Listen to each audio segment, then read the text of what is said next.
नमस्कार। आज की इस क्लास में हम एक बेहद ही दिलचस्प और प्राचीन सोर्स टेक्स्ट के गहरे विश्लेषण पर निकलने वाले हैं। ये टेक्स्ट ना सिर्फ इज़राइलाइट नेतृत्व के एक बड़े ऐतिहासिक बदलाव को दर्शाता है, बल्कि जोशुआ को दिए गए उन शाब्दिक ईश्वरीय वादों की भी पूरी जानकारी देता है। आज हम देखेंगे कि एक नेता से दूसरे नेता तक पावर और रिस्पॉन्सिबिलिटी का ये ट्रांसफर आखिर हुआ कैसे और इसके पीछे मेन लॉजिक क्या था। तो चलिए बिना वक्त गवाए सीधे शुरू करते हैं। आज के इस अध्याय का सिलेबस कुछ इस तरह रहेगा।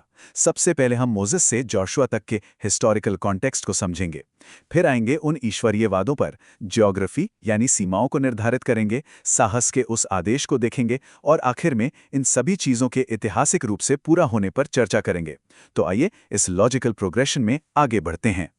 पहला हिस्सा है कॉन्टेक्स्ट यानी संदर्भ, मोसेस से जोशुआ तक। देखिए, किसी भी एंशिएंट नैरेटिव के दांव पेच समझने के लिए पहले उसकी ग्राउंड रियलिटी और शुरुआती स्थिति को जानना बहुत जरूरी है। अगर आप हिस्ट्री के विद्यार्थी हैं तो आप इस क्लियर क्रोनोलॉजिकल शिफ्ट को तुरंत नोटिस करेंगे।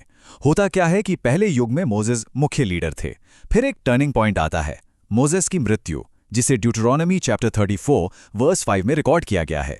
सोचिए, किसी भी राष्ट्र के लिए उसके सबसे बड़े लीडर का अचानक चले जाना कितना नाजुक दौर होता है। लेकिन यही वो एग्जैक्ट मोमेंट है जहां से दूसरा युग शुरू होता है। टेक्स्ट बिल्कुल क्लियर करता है कि मोसेस के जाते ही ठीक उसी क्षण जोशुआ सामने आते हैं और उनके लिए एक नया डिवाइन पर्पस अनाउंस कर दिया जाता है। ये एक परफेक्ट सीमलेस ट्रांजिशन था, जहां एक युग के खत्म होते ही दूसरा युग शुरू हो गया। अब इस ऐतिहासिक बदलाव को समझने के बाद हम आते हैं अपने सिलेबस के अगले और सबसे कोर पॉइंट पर, ईश्वरीय वादे।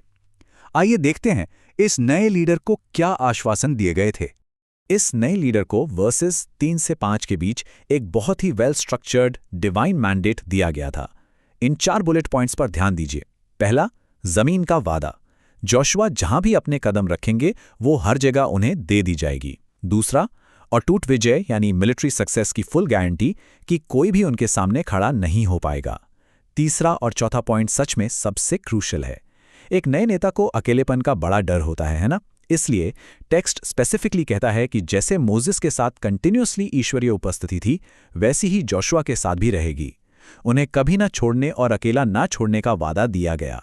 ये बातें फिजिकली और मेंटली दोनों तरह से एक लीडर को मजबूत बनाने के लिए काफी थीं। इन वादों की चर्चा के बाद अब हम अपनी इस क्लास को मैप रूम में ले चलते हैं। अगला खंड है सीमाओं का निर्धारण, जहां हम टेक्स्ट में दी गई एग्जैक्ट ज्योग्राफी को डिफाइन करेंगे। ये प्राचीन सोर्स मटेरियल हवा में बातें नहीं करता, ये बॉर्डर्स को बहुत ही एक्यूरेटली डिफाइन करता है।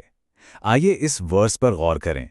रेगिस्तान से लेकर लेबनान तक और महान नदी यूफ्रेटिस से लेकर पूरा हिटाइट क्षेत्र और पश्चिम में महान सागर तक। सोचिए, ये कोई छोटा मोटा टुकड़ा नहीं था। दक्षिणी रेगिस्तान से लेकर उत्तरी लेबनान की ऊंचाइयों तक फैला हुआ यह एक बहुत ही विशाल रियल एस्टेट था, जो इस नए लीडर के हवाले किया जा रहा था। इन कोऑर्डिनेट्स को एक दूसरे के साथ कंपेयर करके देखने से तस्वीर और भी साफ हो जाती है। एक तरफ हमारी ईस्टर्न और इनलैंड बाउंड्रीज हैं, जिसमें ड्राई रेगिस्तान है, यूफ्रेट्स जैसी विशाल नदी है और आसपास का पूरा हिटाइट इलाका है। और दूसरी तरफ है वेस्टर्न बॉर्डर, जो सीधा महान सागर यानी आज के मेडिटेरेनियन सी को छूता है। इस स्केल को एक बार इमेजिन कीजिए, इनलैंड नदियों और घाटियों से लेकर सीधे पश्चिमी समुद्री तट तक। ये मैप क्लियरली दर्शाता है कि इस प्रॉमिस्ड इनहेरिटेंस का आकार सच में कितना व्यापक था। तो इस विशाल ज्योग्राफी को नक्शों पर समझने के बाद अब हम आते हैं इस नैरेटिव के सबसे मुख्य बिंदु पर। हमारा अगला टॉपिक है साहस का आदेश, जो कि वर्स 9 में है। ये कोट इस पूरे पैसेज का एंकर है। इसे बिल्कुल ध्यान से सुनिए। क्या मैंने तुम्हें आज्ञा नहीं दी? मजबूत और साहसी बनो, डरो मत, निराश मत हो, क्योंकि तुम्हारा ईश्वर तुम्हारे साथ होगा, तुम जहां भी जाओगे।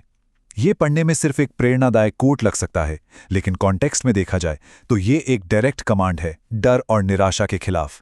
ध्यान दीजिए कि साहस का आधार क्या है। जोशुआ की अपनी मिलिट्री ताकत नहीं, बल्कि सिर्फ और सिर्फ ईश्वरीय उपस्थिति का वादा। उन्हें निडर रहना था, क्योंकि उनकी सुरक्षा की गारंटी उस डिवाइन प्रेजेंस से आ रही थी, जो हर कदम पर साथ होने का वादा कर रही थी। वादों, मैप और आदेशों के बाद अब हम इस लेक्चर के रिव्यू सेक्शन पर आते हैं। हमारा आखिरी खंड है ऐतिहासिक पूर्ति। आइए देखते हैं कि इतिहास के पन्नों पर ये दावे कैसे प्ले आउट हुए। एक एकेडमिक स्टैंड पॉइंट से ये नोट करना बेहद ज़रूरी है कि आजकल हम ऐसी एंशंट बातों को मेटाफर या प्रतीकात्मक कहानी का रूप दे देते हैं, लेकिन एंशंट इजराइलाइट्स के लिए ये कोई ऐसी बातें नहीं थी। टेक्स्ट क्लियर करता है कि उन्होंने इन प्रोमिसेस को एब्सोल्युटली लिटरल यानी वास्तविक रूप में लिया। उनका विश्वास था कि ज़मीन हकीकत में उन्हें दी जाएगी। और सबसे दिलचस्प बात यह है कि जैसा कि टेक्स्ट दावा करता है, जोशुआ के अपने जीवन काल में ही इन वादों का एक बड़ा हिस्सा फिजिकली और लिटरली पूरा होता हुआ दिखा। अगर हम नैरेटिव वाक को ध्यान से देखें, जैसा कि जोशुआ की किताब के चैप्टर्स 21 वर्सेस 43 से 45 तक में दर्ज है, क्रम बिल्कुल सीधा था। स्टेप 1, ईश्वर अपना पर्पस अनाउंस करते हैं और जोशुआ को डायरेक्टली कमांड देते हैं, और उसके ठीक बाद आता है स्टेप 2। इज़राइल जोशुआ के डायरेक्ट नेतृत्व में इसमें से अधिकांश जमीन पर सक्सेसफुल कॉन्क्वेस्ट कर लेता है। डिवाइन मैंडेट और ज़मीनी कब्जे के बीच का यह सीधा कॉज एंड इफेक्ट यानी कारण और परिणाम का रिलेशन इस टेक्स्ट का मुख्य आधार है। तो क्लास के इस आखिरी पड़ाव पर मैं एक बड़ा सवाल आपके बीच छोड़कर जाना चाहता हूं। जोशुआ के जीवन काल में इन लिटरल वादों का पार्शियली पूरा होना प्राचीन विरासत या एंशिएंट इनहेरिटेंस के दावों की ऐतिहासिक समझ को आखिर कैसे शेप करता है?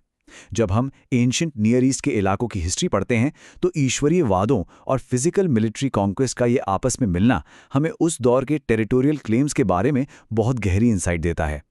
इसे समझना सिर्फ किसी टेक्स्ट को पढ़ना नहीं है, बल्कि हिस्ट्री, बिलीफ और पावर के इंटरसेक्शन को एनालाइज करना है। इस विषय पर विश्लेषण करते रहिए और खुद से ये सवाल पूछते रहिए। आज के इस सेशन में जुड़े रहने के लिए धन्यवाद।